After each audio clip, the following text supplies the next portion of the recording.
orgullo argentino quiero expresar con este recinte que supe heredar, por ser quien no olvida y no ha de olvidar, patria, bandera y sentir nacional. Cumpliendo un sueño de niño estoy, cantando el nombre de Juan Perón, pues de mi tierra fue benefactor, y no seré yo quien lo olvide, no. La Argentina está siendo sometida a un intenso fuego graneado de parte de una clase política que no la quiere, que no la ama, que no la conoce, que no la estudia, que no la cuida.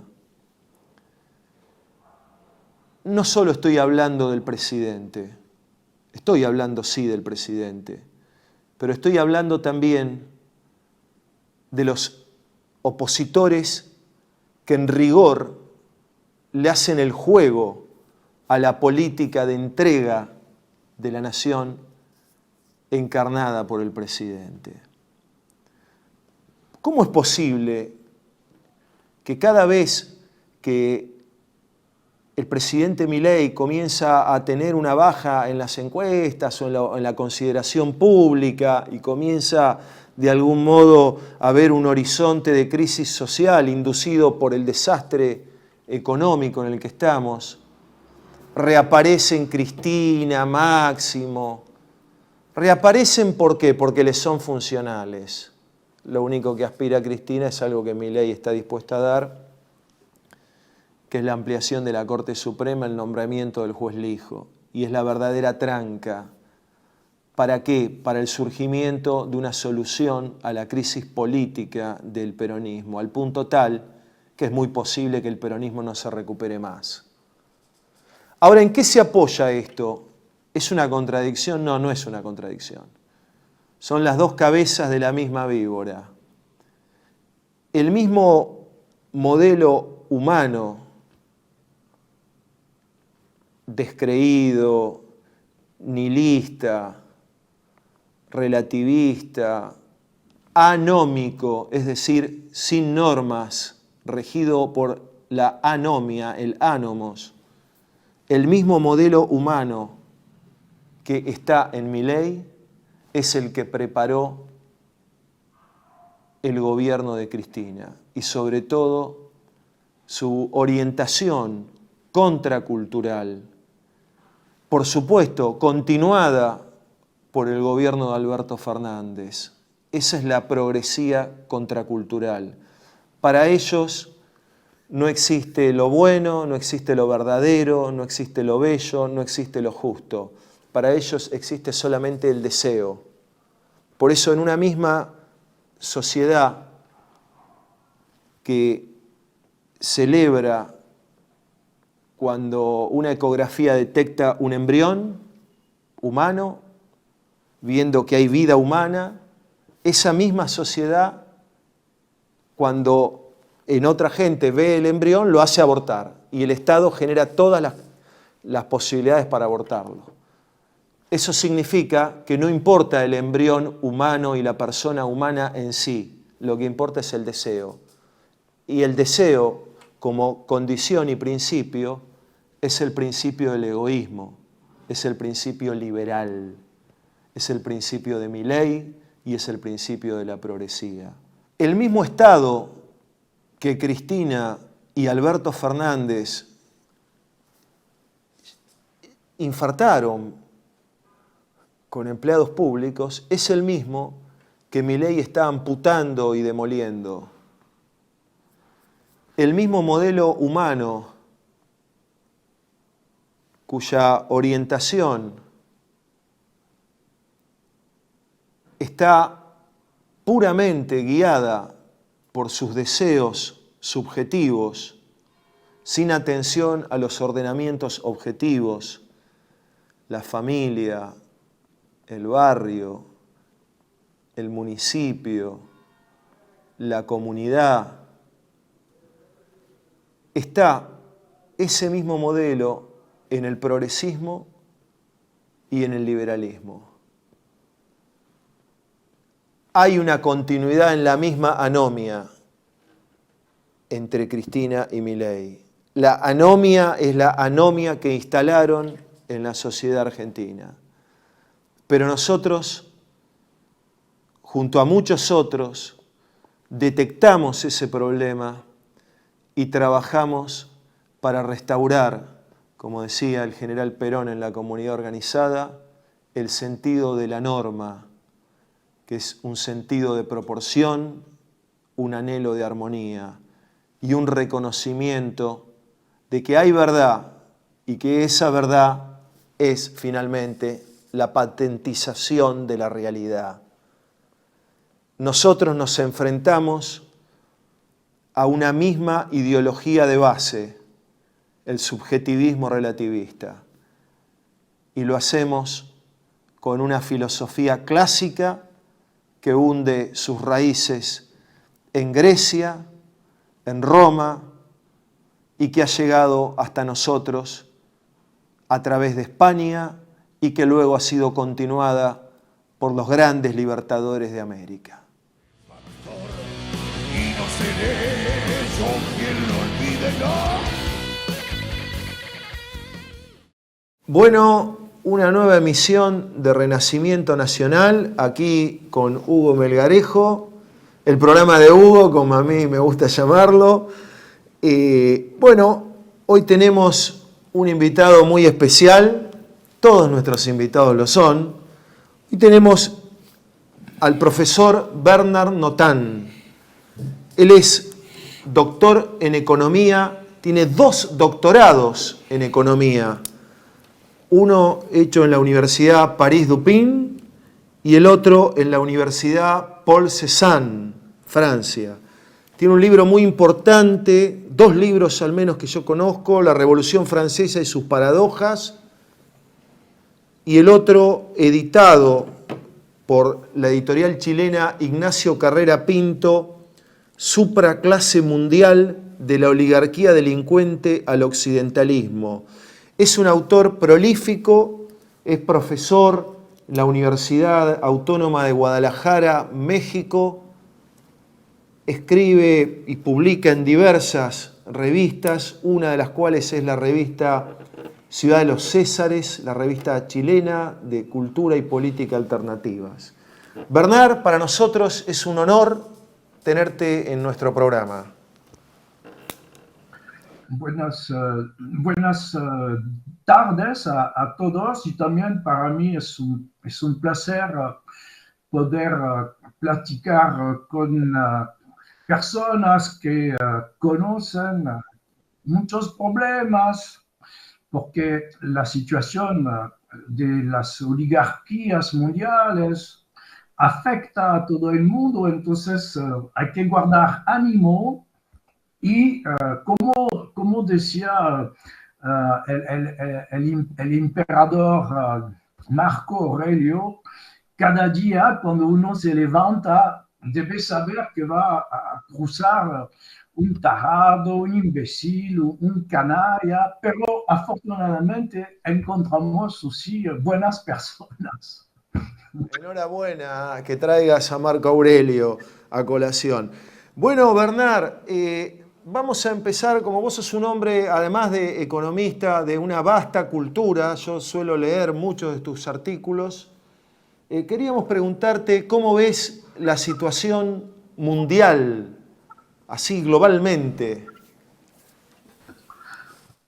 Bueno, hay tres problemas que son realmente dramáticos.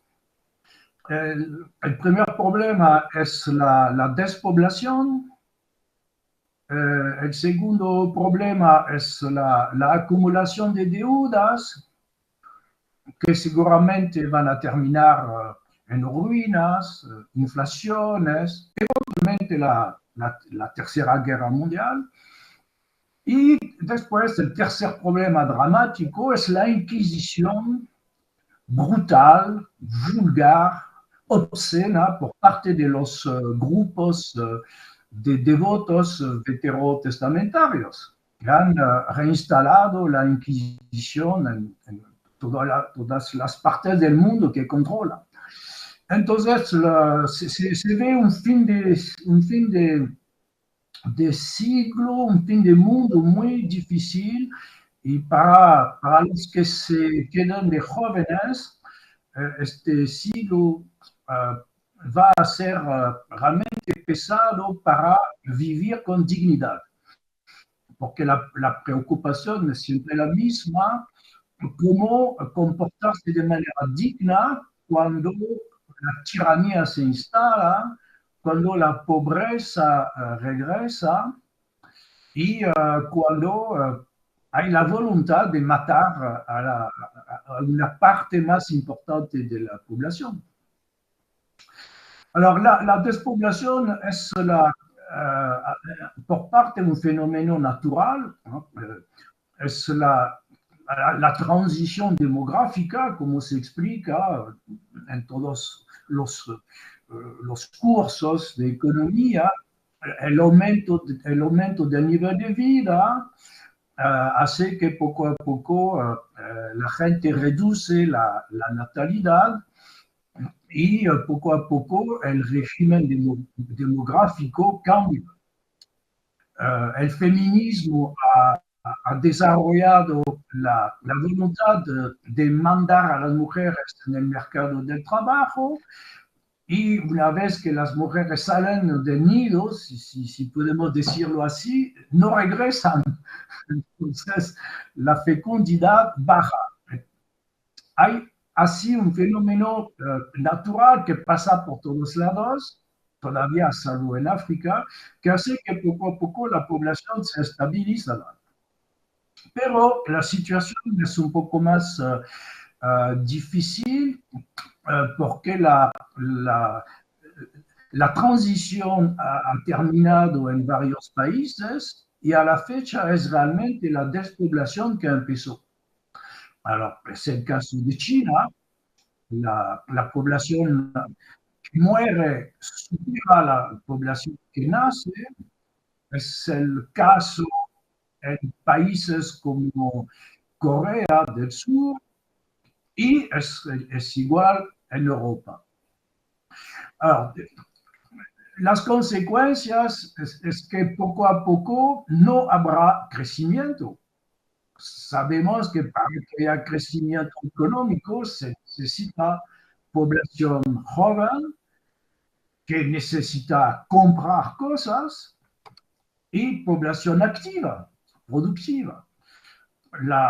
El envejecimiento de la población de los antiguos países desarrollados y el hecho de que haya poca gente, poco jóvenes, hace que hay poca demanda y se van a necesitar servicios para los ancianos, lo que asegura una pérdida de ritmo de crecimiento de los países anteriormente desarrollados. Eso es el primer aspecto, pero además hemos visto con el fanatismo de Bill Gates estas campañas de la época 2020, hemos visto que una parte de los oligarcas siguen inspirándose por Malthus, la voluntad de reducir la población independientemente del fenómeno natural de estabilización.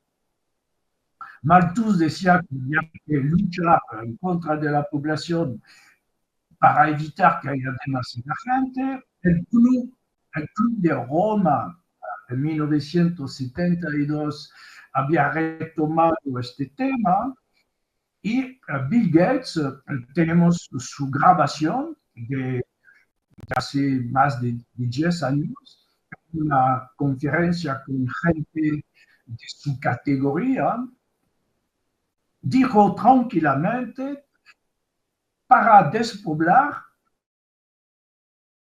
pueden contribuir en una proporción de un 10% hasta un 15%.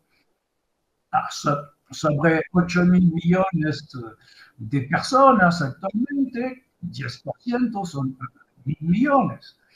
Es decir, que la obsesión de a las personas tiene voluntad de afectar la natalidad y afectar la mortalidad. Afectar la natalidad por favorecer la incapacidad de engendrar niños, la infertilidad, y también intervenir sobre la mortalidad, que como sabemos, favorecida por Bill Gates. Entonces, la despoblación no solamente es un fenómeno natural de transición demográfica, sino es un proceso voluntario que proviene de grupos que quieren reducir a la población. Y como Hacer una pregunta sobre esto. Vos insistís mucho en tu libro, por ejemplo, haces una muy buena radiografía de la oligarquía financiera que maneja el mundo, digamos así, ¿verdad? ¿Qué características, qué instituciones, qué rol tiene la política? ¿Tiene algún rol la política o ha desaparecido bajo estos superpoderosos? Quería preguntarte sobre eso. Bon, es imposible que la función política tenga gran importancia cuando todo el poder está entre las manos de grupos económicos. Es pertinente recordarse que es el sistema desarrollado por los anglosajones desde el siglo XVII, XVIII, y que Carl Schmitt llamaba el control indirecto. La población se controla por las finanzas, el negocio y los medios de masas, no a través del poder político que no tiene importancia. Y efectivamente, si grupitos privados controlan finanzas, comercio y medios de masas, pues el político no sirve para nada, porque no tendrá dinero, no tendrá voz y tampoco podrá hacer negocio de lo que necesita. Entonces, el poder político ha perdido su importancia. Podemos considerar que sin reformas que dan otra vez poder a los políticos, nada va a evolucionar en el sistema occidental. Y a este propósito hay, sin embargo, una posibilidad, es que, por definición, el poder económico utiliza el derecho comercial para dominar, engañar y protegerse. Jamás pagar las consecuencias de lo que hacen. Los hombres de negocios han desarrollado este derecho comercial. Los banqueros tienen un derecho especial bancario que hace que jamás hay sanciones. Entonces, si grupos quieren luchar en contra de eso, es fundamental reducir el peso, la importancia del derecho comercial y regresar al derecho civil. La gente tiene responsabilidades y entonces se puede, en este caso, sancionar los ladrones, los asesinos, los realmente poderes que destruyen esta humanidad, a cortar las finanzas o, al contrario, a financiar el desorden. Pero el derecho comercial se ha transformado en algo casi intocable. También el derecho bancario. La oligarquía bancaria a la fecha puede manipular los precios, puede dar órdenes a todos los grupos multinacionales. Jamás hay sanciones. Para la pandemia, yo había citado el caso en Ciudad de los Césares, cuando hubo la sabemos que es BlackRock, es decir, el monstruo financiero BlackRock, que controla el Lancet, la revista científica, en la cual se publicó que era peligrosa, no servía para nada. Entonces, este tipo de publicación, aunque totalmente inventada, falsa, una ciencia revelada, si yo puedo decir, por los banqueros, esta ciencia de farsantes permitió afirmar que si no había medicamentos, había para la población. Pero ¿quién controla? También es BlackRock. Entonces BlackRock da orden a Lancet de publicar una falsa ciencia para servir sus intereses y al mismo tiempo BlackRock se enriquece gracias a la venta de medicamentos, a la venta por parte de... Entonces se ve que el sistema está totalmente bajo control de financieros que no tienen ninguna sanción. En un tiempo atrás, eventualmente cuando yo estaba jóvenes, cuando bueno, en mi infancia, el director de Lancet hubiera renunciado por haber sido tan infame, por haber aceptado publicar una basura intelectual sabiendo que era mentira. Por haber sido infame, hubiera renunciado por honor. Pero a la fecha, nada de eso. El director de Lancet se quedó y aceptó reconocer que una gran parte de lo que publicaba era mediocre, era propaganda, era ideología. Lo hace, sigue haciéndolo y prefiere ser pagado como un payaso y tener entonces su puesto decorativo de director de Lancet. Pero atrás tenemos únicamente BlackRock, lo que enseña una vez más lo que por primera vez Aristóteles nos había demostrado, que el poder económico desarrolla la relación amo-esclavo. El director de Lancet es un esclavo, el presidente de es un esclavo. Todos tienen el amo a nivel superior, que podemos llamar el Supremo Soviet de las finanzas. Y con un derecho comercial son intocables. Es imposible depositar una queja.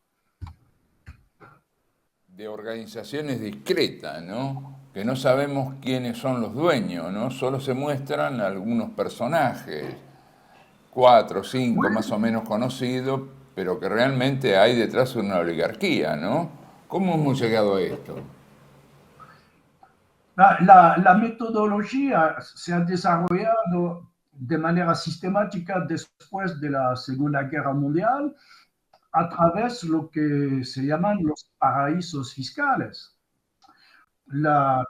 Cuando el Imperio Británico se fracturó porque Churchill destruyó el Imperio Británico para satisfacer a sus unos veterotestamentarios, para hacer la guerra en contra de Europa y de Alemania en particular.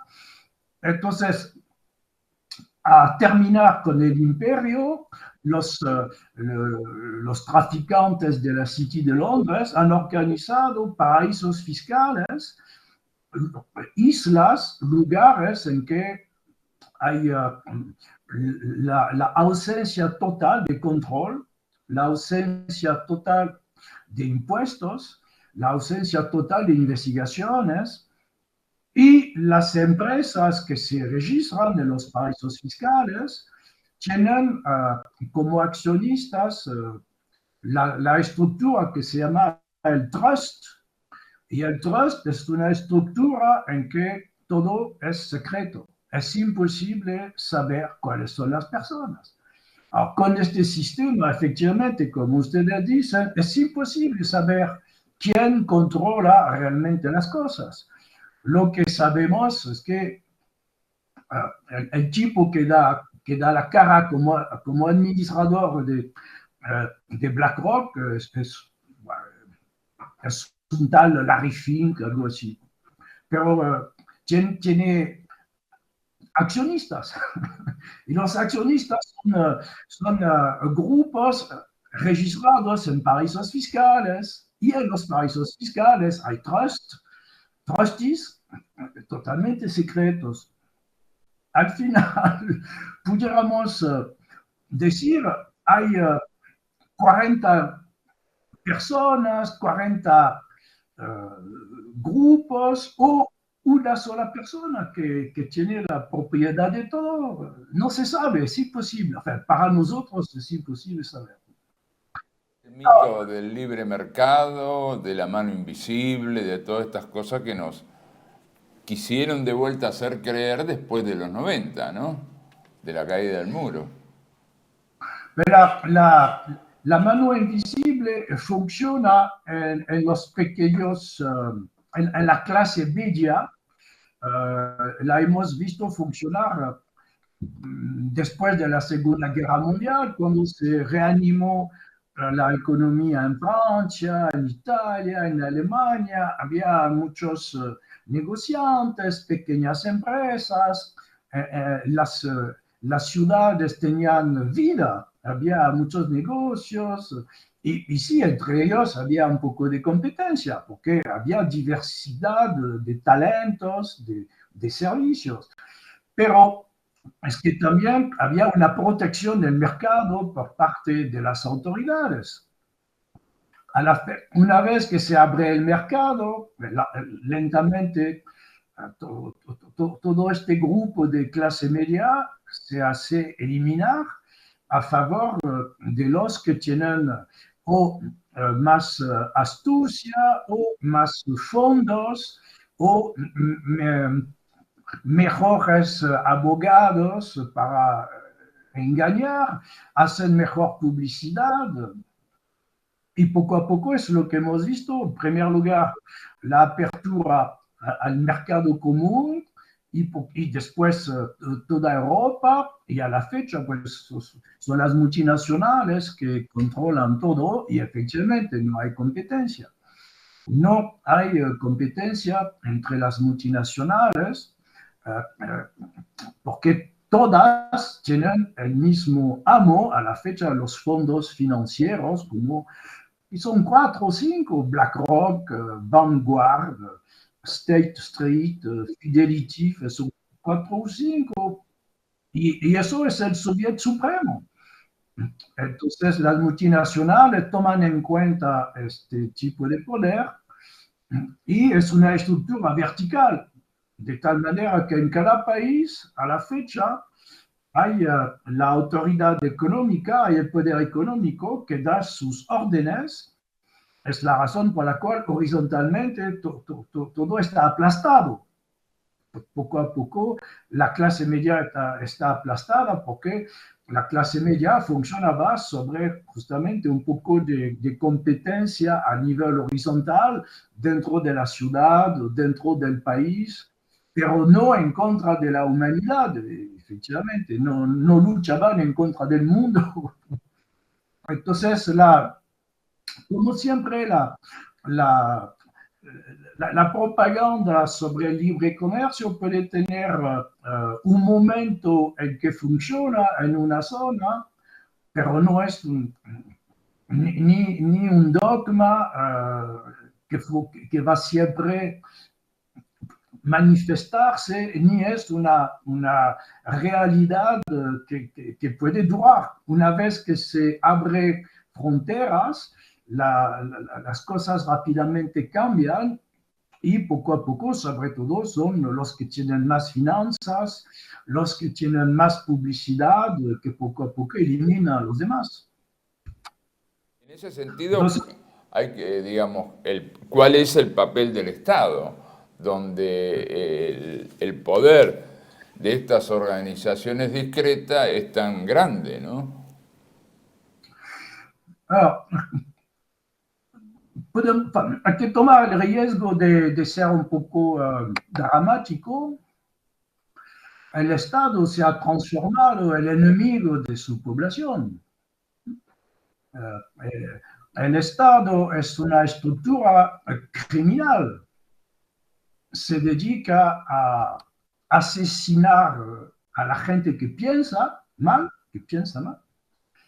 y en Europa se dedica a organizar el genocidio de los pueblos nativos. Organiza la invasión de Europa por ejército de hombres que vienen de todo el planeta.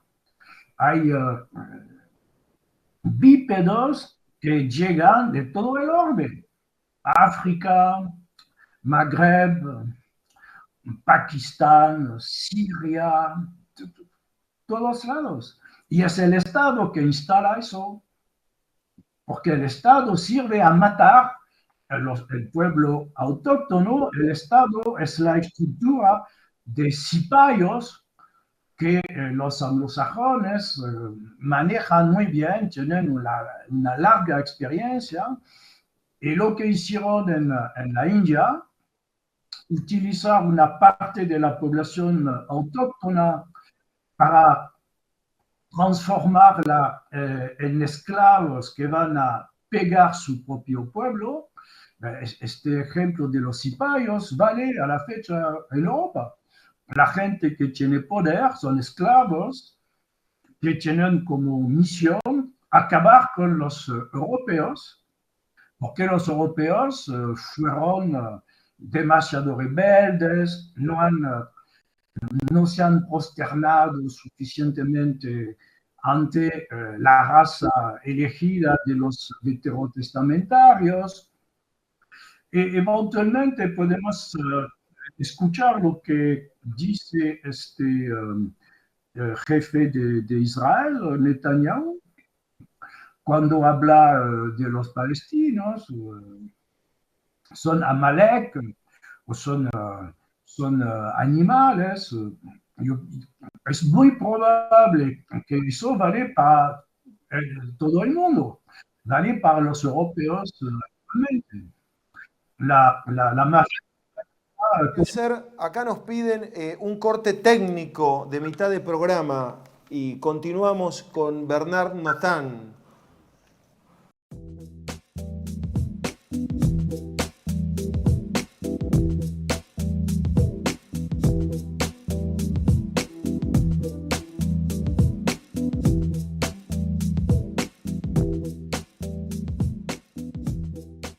Decir siempre la verdad primero tiene un precio.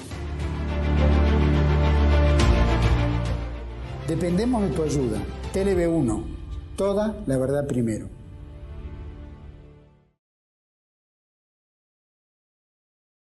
Bueno, continuamos en Renacimiento Nacional con Bernard Nathan, un economista y al mismo tiempo un pensador, digamos, de dimensión humanística muy importante.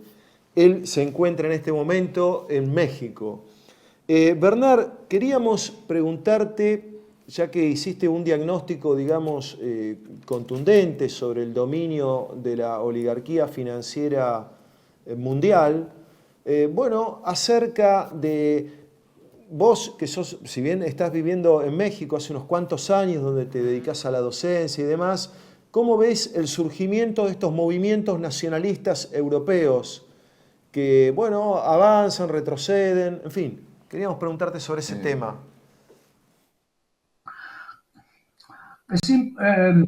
Por el momento es imposible constituir grupos porque todo está bajo vigilancia.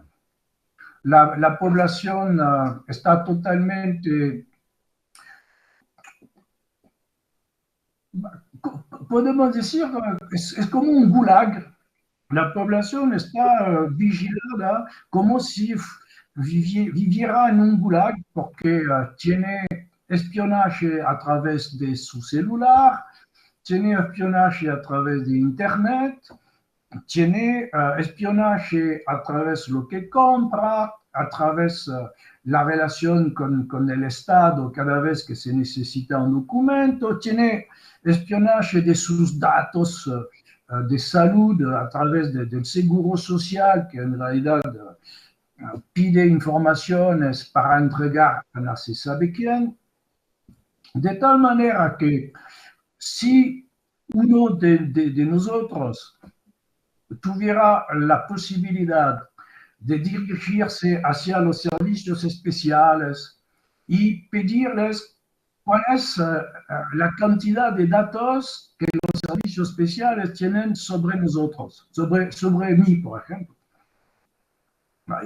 En no sé cuántas horas van a salir miles de páginas. Todo está grabado, porque conservar informaciones no cuesta nada a la fecha. La acumulación de datos a través de la informática no cuesta nada. Entonces, todo el mundo está vigilado, todo está grabado. Y el día que se necesita, es exactamente el funcionamiento de la policía, todo lo que uno hizo, dijo, publicó, comentó, se utilizará en su contra para diabolizar, para satanizar, para insultar. Entonces, en este tipo de situación, ninguna rebelión se ve posible. La única oposición existente es la oposición autorizada, la oposición bajo control. Preguntarte porque tenés un artículo publicado en Ciudad de los Césares ya hace un tiempo sobre la guerra ruso-ucraniana. ¿Cómo interpretás en concreto, digamos, la naturaleza de esa guerra y quizá la naturaleza del liderazgo de Putin? Si es alguien que está desafiando el orden global o si de algún modo pertenece a este juego. Pues efectivamente es el problema que surgió al inicio. Muchas personas de nuestro mundo cultural se imaginó que Putin podría ser una ayuda a los patriotas, pero cuando uno excava un poquito, se da cuenta que realmente no está muy claro. Porque según lo que dicen las personas que estudian esta globalización, esta oligarquía, existe un sistema de supralogias masónicas arriba de las logias que existen por todos lados. Y según los investigadores, son a nivel del mundo, son 36. En estas supralogias hay evidentemente Putin. Pertenece a una supralogia europea en la cual debía participar Merkel y no sé quién. Pero este Putin tiene una herencia de una oligarquía que se constituyó a la época en que Rusia había renunciado al bolchevismo, abrió sus fronteras en 1990 y se abalanzaron sobre Rusia todos los neoconservadores, los traficantes de la City de Londres, y ellos han robado, se han apoderado de todas las riquezas a un precio ridículo y han ayudado a sus correligionarios que se han transformado en los oligarcas. Y estos oligarcas no han desaparecido. Algunos que abusaron, Putin les pidió renuncia, encarceló uno para tranquilizarlos, pero alrededor de Putin hay siempre el mismo tipo de mafia financiera, que es la que controla el sistema europeo, que es la que controla los Estados Unidos y que controla a la fecha Ucrania. Ahora, ¿cómo te explicás la guerra, Bernard? ¿Cómo te explicás que entre unos mismos jugadores, digamos, se esté desarrollando esta guerra? Oui, alors, la primera observación es que los grupos veterotestamentarios hacen la guerra a la humanidad desde el siglo XVIII. Londres y los ingleses empezaron a atacar a la India, después del siglo XIX atacar a China y después armar pleitos en Europa.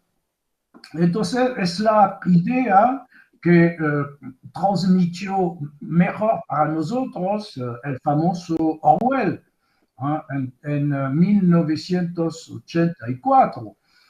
La guerra debe ser permanente, porque el problema no es ganar una batalla, el problema es mantener la guerra para designar de manera permanente a un enemigo. Y yo sé que hay especialistas de Carl Schmitt aquí.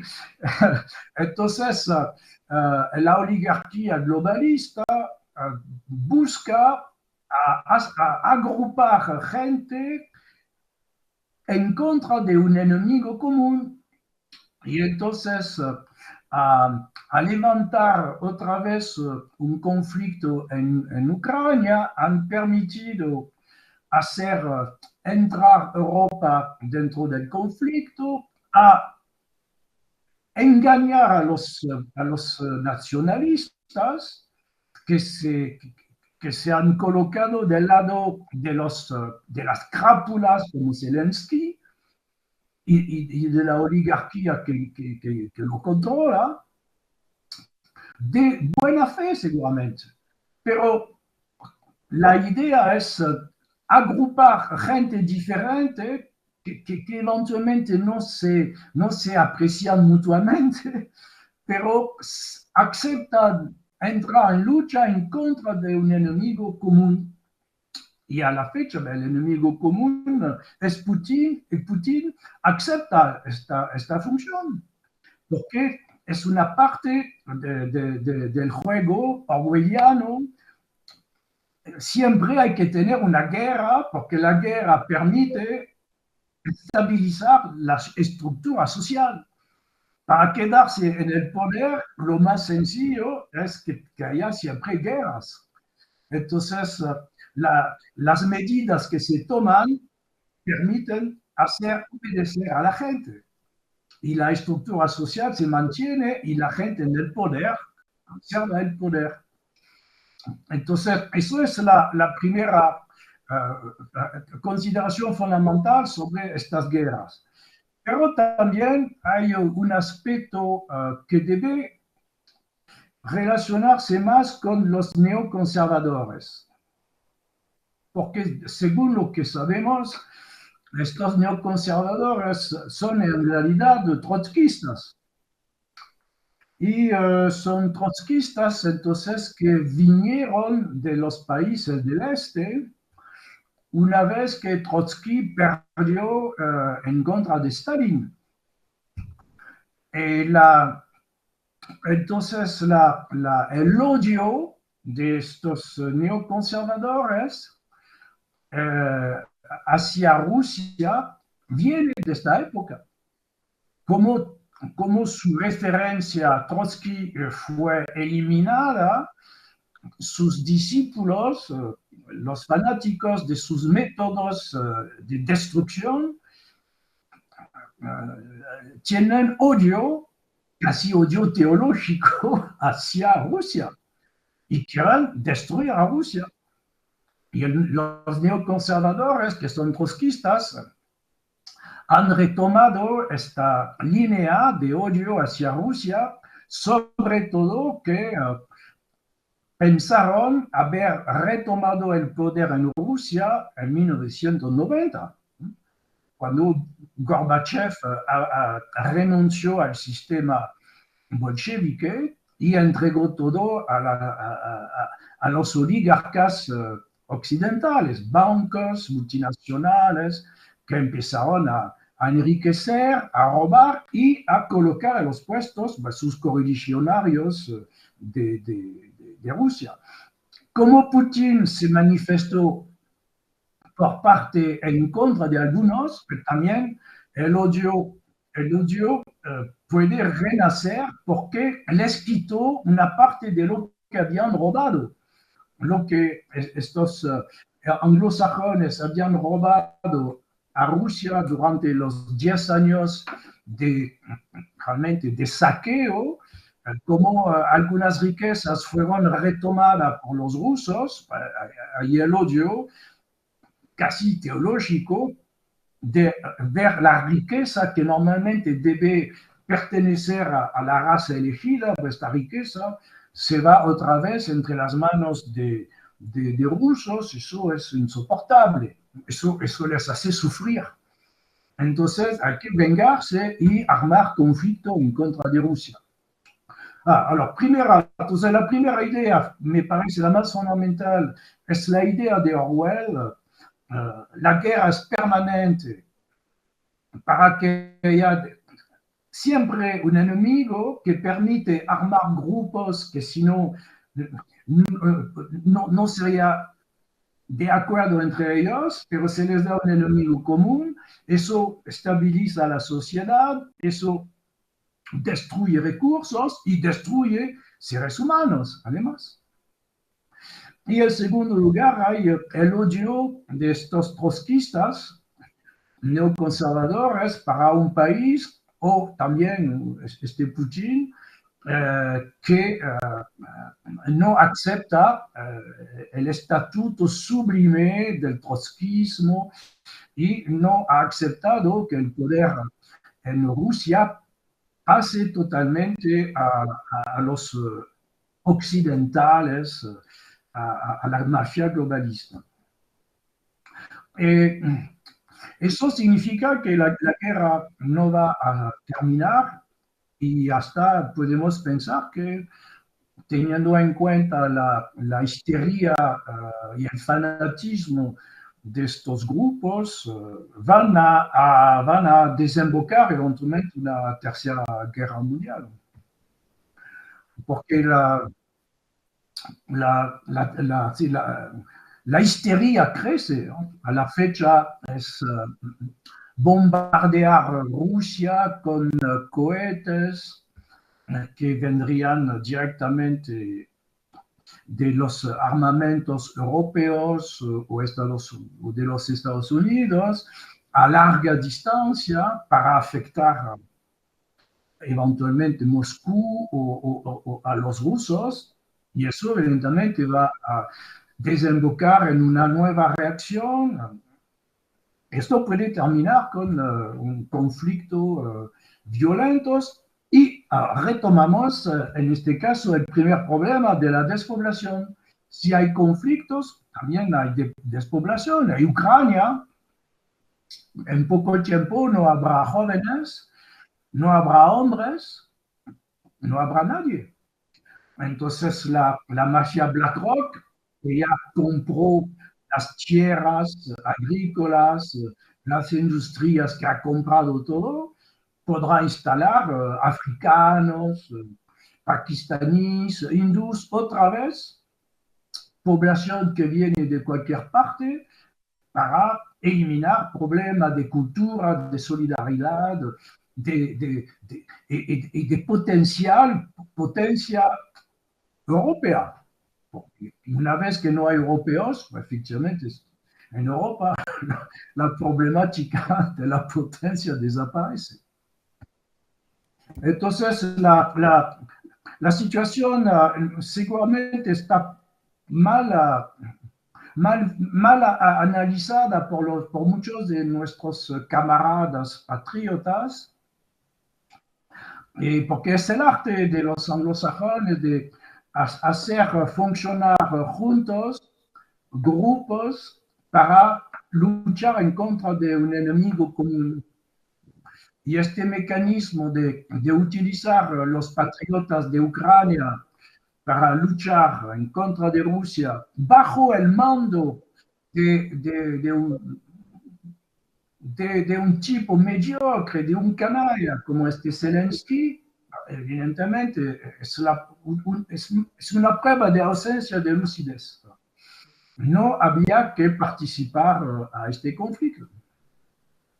Había más que tratar de eliminar canalla como Zelensky que ir a luchar para satisfacer los intereses occidentales que Zelensky representa.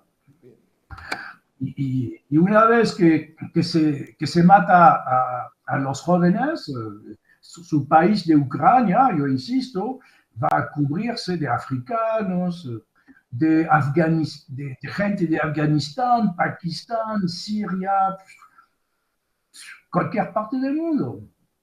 Porque para BlackRock, y también es un aspecto que frecuentemente las personas no perciben, los anglosajones, a causa de este fanatismo del Antiguo Testamento, han absolutizado el hombre de negocios. Los únicos seres humanos son ellos. Los demás son mercancías, son objetos, son animales, no son seres humanos. Entonces, para trabajar, que sea un europeo, un gringo normal, estándar, un africano, un magrebí, un afgán, un hindú, un chino, es igual. Para ellos cualquier tipo es un objeto que hay que utilizar si se necesita, y si la persona se deja pagar y acepta el trabajo. Entonces, no hay ningún respeto por parte de estos financieros globalistas para los humanos, porque no tienen relaciones con humanos. Los humanos son ellos y tienen relaciones con objetos. Y los objetos se desplazan, se venden, se compran, se rentan, pues. Entonces, claro que Ucrania, si las cosas siguen así, va a desaparecer y un día habrá una población de bípedos llegando de todo el orbe para ocupar el espacio vacío. Y también eso puede pasar con Rusia. Si Rusia pierde demasiada población, va a acelerar la despoblación. ¿Y quién va a ocupar? Los únicos pueblos que todavía tienen una población importante son los africanos. Entonces, van a llevar también africanos en Rusia por todas partes del mundo. La organización del caos no afecta a este poder económico que tiene la costumbre de vivir en diásporas, de vivir como sectas y que se colocan en varias, ¿cómo podemos decir?, en islas. Tienen centros en los cuales pueden instalarse con sus protecciones. Es un poco la idea de la famosa ciudad de 15 minutos que se ha lanzado. Es la idea de tener, como a la época de la Edad Media, castillos o ciudadelas en las cuales estos ricos pueden venir, están protegidos, habrá ejército, tecnología, cosas intocable para los demás, pero los demás. Nosotros ya tenemos que ir concluyendo nuestro programa, pero antes, siguiendo la lógica de tu pensamiento, quería preguntarte si ves alguna alternativa que puede desarrollar la gente bien intencionada, honesta, inteligente, etcétera. ¿Qué es lo que se puede hacer en esta situación mundial a tu criterio? Bueno, la regla básica para nosotros es mantener una educación, es decir, tratar de constituir grupos, de tener escuelas que pueden todavía educar a la gente de manera correcta, con la tradición lo que hizo la grandeza de la cultura europea es que una vez definido la fe, a partir del siglo XVIII, la fe está conocida, determinada, y la mente después funciona de manera lógica. Pensamiento político, pensamiento científico, pensamiento estético. La fe es una cosa y deja el espíritu, deja la lógica desarrollarse para construir una sociedad armoniosa y dejar cada uno ser una élite en su especialidad. Es la razón por la cual hubo ciencia, etc. Entonces, la educación se queda algo importante, hay que tratar de mantener un poco de educación. La segunda cosa es el problema de la rebelión. La rebelión es imposible porque estamos vigilando. Entonces, es la alternativa, la resistencia. Y la resistencia, efectivamente, todavía la población no está preparada a eso. Porque la resistencia es haber entendido que si todo está bajo control hay que comunicarse de otra manera. Y la otra manera es la manera antigua, la gente se encuentra. Hay que ver a la gente enfrente para decidir y después cumplir con su palabra. Después hay que aprender a luchar con la tecnología actual o en contra de la tecnología actual para protegerse. Y además hay que aprender de manera casi personal o en pequeño grupo a sobrevivir cualquier sea la situación. No podemos pensar a lo que decía Sun Tzu en el arte de la guerra, vencer es quedarse en vida.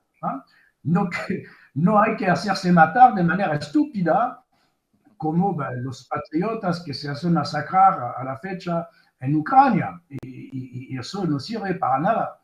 Entonces, no, hay que quedarse en vida, es decir, pasar entre la red de vigilancia, eso se llama resistencia, y eso va a necesitar tiempo porque no hay conocimiento adecuado a la fecha. La gente debe aprender cómo resistir en un mundo de tecnología más allá de la base que es efectivamente una educación que no hay que abandonar a las obsesiones actuales. Pero nosotros ya tenemos que despedirte, agradecerte profundamente la extraordinaria exposición que nos has regalado esta tarde.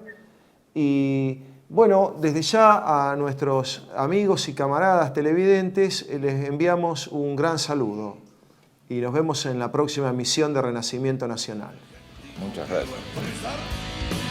Con este resiste que supe heredar, por ser quien no olvida y no ha de olvidar, patria, bandera y sentir nacional. cumpliendo un sueño de niño estoy, cantando el nombre de Juan Perón, pues de mi tierra fue benefactor, y no seré yo quien lo olvide, no.